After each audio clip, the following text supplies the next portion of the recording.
So, hi everyone. Today I'll be presenting about the models of teaching, literature, and the introduction to models. So, basically, we'll explore the different ways teachers can approach literature in the classroom. So, these approaches, or models, uh, are designed to help students not only understand the story but also into real life or language skills and personal reflections. By the end, I hope you'll see that literature is more than just reading. It's a way to learn about culture, language, and yourself. So, for the overview, here a quick roadmap of what we'll discuss today. First, we'll talk about the teaching literature. Uh, really means then we'll go through the three main models, which are the cultural model, the language model, and the personal growth model. After that, I'll give a summary and some examples so you can see how each model works in the practice. Think of this as a guide to understand how literature can be taught in different ways. So, what is teaching literature? So, what exactly is teaching literature? Well, it's more than just reading a story or a poem.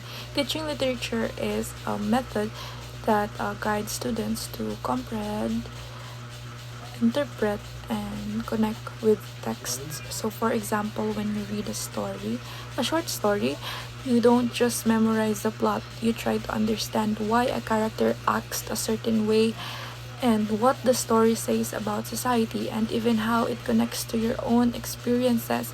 If the story is about friendship, you might think about your own friendships and relate to the character's feelings. So, literature also blends language and culture. So, while reading, you're improving your language skills like vocabulary and grammar while learning about the the world and the authors comes from. So, why literature matters in teaching? So, now why is literature so important in teaching? First of all, it develops critical thinking. When you analyze characters, themes, or plot twist, you're exercising your brain in a really active way. Second, literature enhances, I mean, enhances cultural awareness. You get to understand different societies, traditions, and ways of thinking, which is super helpful in today's interconnected world. Then third is it improves language skills. So by reading stories expose you to new vocabulary, sentence structures, and ways to express ideas. Lastly, literature encourages personal reflection. You start thinking about your own life, values, and emotion while reading. So, for example, is if you read a story about someone overcoming challenges, you might ask yourself, how would I handle this situation? So, that's a personal reflection in action, and it makes the lessons more meaningful. Then, let's proceed to the introduction to models. So, now let's talk about the models. In teaching, a model is basically a specific approach or strategy. So, a teacher uses to present a lesson. Each model has a different focus or a goal. For instance, one model might emphasize cultural understanding, another language skills, and another personal self growth. So, teachers choose the model based on the lessons objectives. So, a teacher choose a model based on lessons objectives. And the cool thing is that the same story can be taught in different ways depending on which model you use. So for the model one, the cultural model. So the first model is the cultural model. So here The focus is on the history, society, and culture. So students don't just read the story for the plot, they also learn about the world the story comes from. For example, if we read a story set during a Spanish colonial period in the Philippines, we would not only understand the plot but also explore the social structure, traditions, and the historical events of that time. So, this helps students see how literature reflects real life society. Now, let's proceed to the cultural model key features. So, some key features of the cultural model are focuses on society, history, and culture. Teacher acts as a guides rather than just lecturers. So, students analyze text within their cultural context, then help develop cultural awareness and appreciation, connects literature to our real life values. So, if a story describes how a family celebrates a festival, students can compare it to their own family traditions. So, helping them understand both the story and their own culture better. Well, let's proceed to the cultural model classroom activities.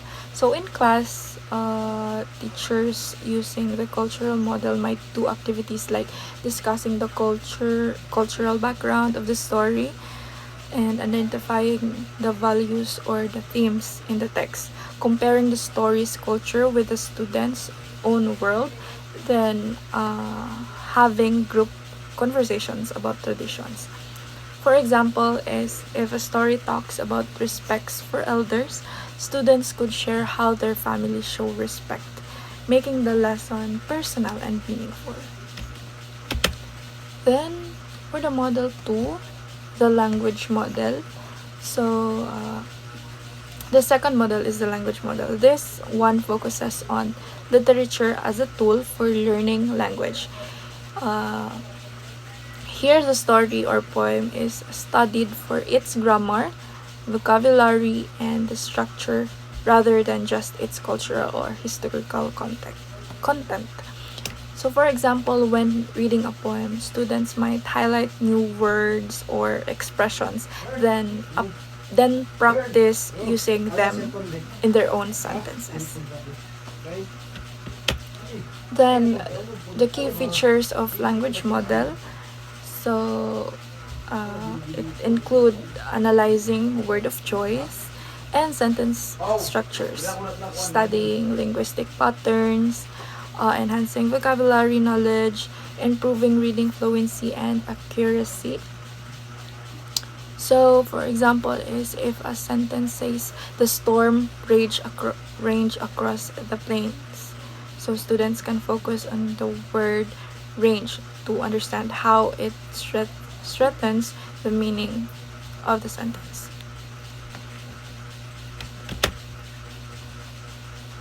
So, for the third model, so this is the personal growth model. So the personal growth model is about students connecting with the text personality. The focus is on reflection, interpretation, and emotional engagement. So teachers might also include vocabulary, lists, grammar exercises, or writing sentences. But the main goal is the self-reflection and personal engagement with the story.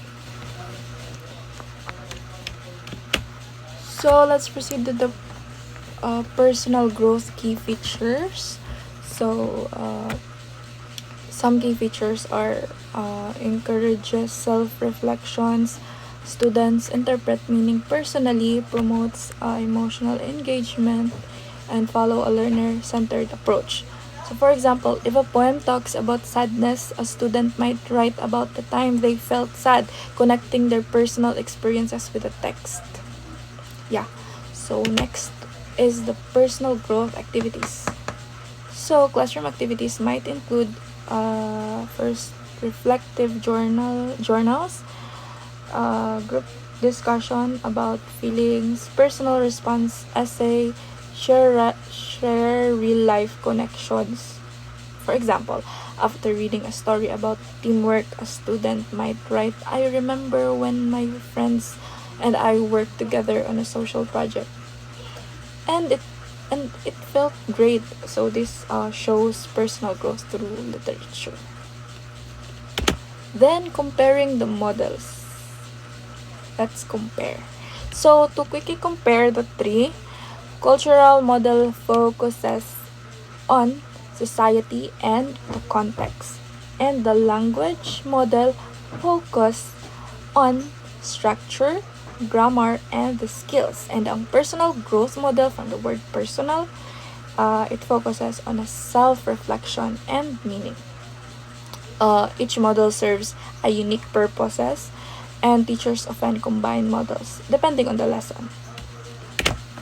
So for the choosing the right model, so of course, no, choosing the right model depends on the on your lessons objectives. So use cultural for understanding history and context, then use language for improving language skills, or use personal growth for engaging students emotionally. So sometimes teacher blend models to make lessons richer and more interactive. And the benefits of using models.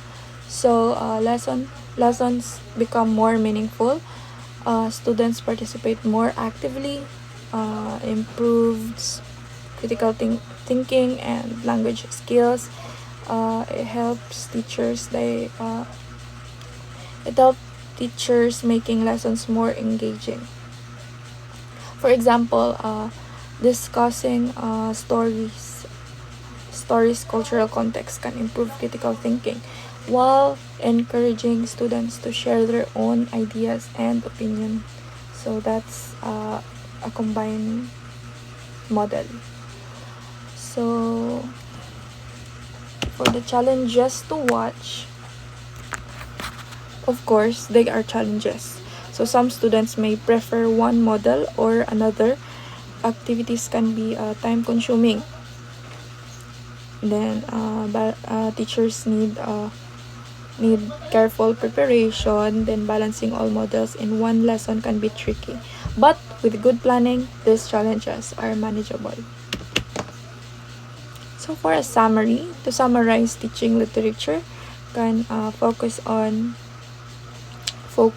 culture, language, or personal growth. So each models help students learn differently through understanding society, improving language skills, or reflecting personally. Using a mix of these models can make lessons more interesting, meaningful, and effective.